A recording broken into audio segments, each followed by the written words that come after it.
ప్రధానిగా నరేంద్ర మోడీ సరికొత్త చరిత్ర సృష్టించారు. ఇవాళ్టితో అత్యధిక కాలం ప్రధాని పదవిలో కొనసాగిన వ్యక్తిగా ఆయన రికార్డు నెలకొల్పారు. 4399 రోజుల పాటు పదవిలో కొనసాగిన ఎలక్టెడ్ పీఎంగా మోడీ నిలిచారు. అంతకుముందు ఈ రికార్డు భారత తొలి ప్రధాని నెహ్రూ పేరిట ఉంది. ఇప్పుడు ఆయన రికార్డుని మోడీ తుడిచిపెట్టారు. నెహ్రూ 4398 రోజులు పీఎంగా పదవిలో ఉన్నారు. మోడీ అంతకు మించి రికార్డును సెట్ చేశారు. భారత రాజకీయ చరిత్రలో ఇదొక కీలక ఘట్టం. వరుసగా 3 సాధారణ ఎన్నికల్లో విజయం సాధించి అధికారంలో కొనసాగుతున్న నరేంద్ర మోడీ అత్యధిక కాలం ప్రధానమంత్రి పదవిలో కొనసాగిన నేతగా హిస్టరీ క్రియేట్ చేశారు.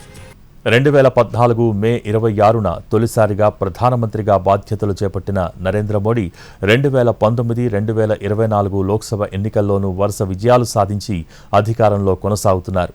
ఎన్నికల ద్వారా అధికారంలోకి వచ్చి అత్యధిక కాలం ప్రధానిగా కొనసాగిన నాయకుడిగా నిలిచారు. ఇప్పటివరకు ఈ ఘనత జవహర్ లాల్ నెహ్రూ పేరిట ఉంది. తొలి సాధారణ ఎన్నికల అనంతరం 1952లో ప్రజల తీర్పుతో అధికారంలోకి వచ్చిన నెహ్రూ 1964 మే 27న మరణించే వరకు 4398 రోజుల పాటు ప్రధానిగా కొనసాగారు. ఇప్పుడు ఆ రికార్డును మోడీ అధిగమించారు.